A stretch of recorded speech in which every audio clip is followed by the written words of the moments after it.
everyone. We are back in the Glam on Demand studio with Natalie, and this time we are going to be talking about what is a niche. So, Natalie, I'm going to let you take this over because this is totally your lane. What's a niche and why is it so important? So first off, is it niche or is it niche? You know, I mean, I've always known it to be niche, but I could be pronouncing it incorrectly. Same, but I feel like it's forever a question. So a niche is just what you want to specialize in, and in the really focusing on your target audience and who you want your ideal client to be. So for me, I really focus on commercial work. So my niche is giving out information that elevates me as a commercial artist and marketing, now that I also own a marketing agency, focusing on a niche for that space. Like really taking, I do bridal, right? Here and there, but I'm not going to really showcase it on my social media platform because I don't want more bridal clients. When I get those things, I send them to Glam on Demand. But it does. It's like sometimes I'm like, oh, am I gonna put? I get so many headshots or like men's makeup. And if it's men's makeup and it's focused in like a commercial or e-commerce setting, I'll share it. But if it's like men's for Pfizer's headshots, I'm not sharing that. It just doesn't bring me the type of work that I want to continuously get. And I think people get so scared with niches. They're like, oh my God, if I don't share everything, nobody will come to me. Like, what if I need money? And a bride won't know to come to me. Energy, everything is energy. So scarcity mindset, all of those kind of crazy things. But also clients are still going to find you, and I still get asked constantly, are you taking weddings? Do you want a wedding? Blah, blah, blah. 'Cause I don't know. I just feel like people still ask. Mm-hmm. They still ask, regardless of what you're posting. But I definitely get more and more people now that see a commercial profile and are like, yes. I did a documentary recently, and he was like, the PA that hired me, he was like, I am so happy that I could go to your Instagram before even getting to your website, and I could just see the type of work you did and that you consistently do commercial and beauty work. That I didn't have to look through 3 photos and be like, yeah, I guess she does this sometimes and it's mixed with a ton of things. He was like, it's very clear that you do e-commerce, commercial work, and are a content creator. It's all over. So I feel like, I know that's not a definition of niche by Webster Dictionary, but it gives you an idea. Yeah. It goes into more depth about what yours is personally, so maybe people can then brainstorm off of that and figure out what theirs is. You also talked about ideal client. So clearly you kind of talked about that a little bit in there, but who would you say your ideal client is? I guess my ideal client would be a minimalistic e-commerce brand. Urban Outfitters, I guess, is an ideal client of mine. Mm-hmm. If I'm thinking future client, maybe Gucci. Mm-hmm. But those are ideal clients for me. But or minimalistic, the brand Set Active, I would love to work for them. It's active wear.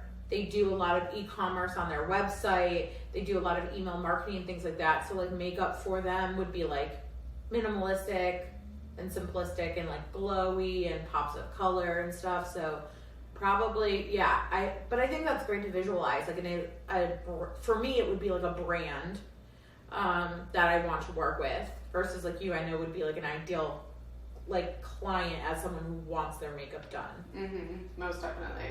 And that's definitely a difference there as well, which is not a bad thing.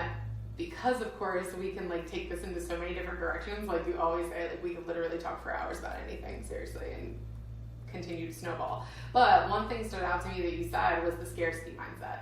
So I know a ton of artists that Myself included. All of us. My we all meltdowns. do this, right?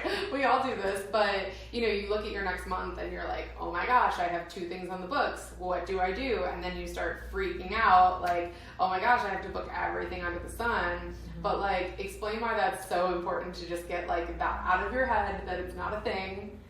So I'm gonna quote Crystal. Go for it. Don't save for a rainy day, save for a rainy season. Yes. Because then you don't have a need for a scarcity mindset. You don't do what I did for years, which was overbook myself, cry throughout the whole month because I was overbooked, which someone might be like, oh my God, I can't believe she's complaining about being overbooked. I was overbooked, underpaid, because scarcity mindset told me to take jobs that I could not really afford to take because I would either be losing money or they weren't really paying. And then when those bigger shoots started to come around, I didn't have the space or mental capacity for them. And then they were giving me work, or like, let's say like these shoots or like whatever it was, for looks that I wouldn't be showcasing anyway. So then I'm in this like rat race of trying to, how do I book the ideal client? By then switching to an underpaid job with images I'm not going to use, that's not going to attract that person, and then I'm not going to book that gig, and it's just like forever this cycle, instead of like having a little more faith and spending that time perfecting my commercial work, perfecting my website, maybe creating some blogs, maybe creating content to like get myself out there and connect with brands. Like, I think that's why I love being a content creator, because brands are like, oh shit, you're a makeup artist? Like, great. But also then they keep me in mind for commercial work. They're like, I love your digital work. We're going to keep you in mind the next time we have commercial work. It's like an easy way to network and get myself through the door. Yeah. One thing that we haven't really touched on much at all yet is assisting. And I know that you've assisted, especially on commercial work. Can you tell us a little bit about like what is assisting and why is it important? Yeah, so assisting is literally that, like an assistant to another key makeup artist. When you're on things like New York Fashion Week or huge commercial work and stuff, it's never one makeup artist or never one hair artist. Well, it shouldn't be. Right. There should be multiple people in that department.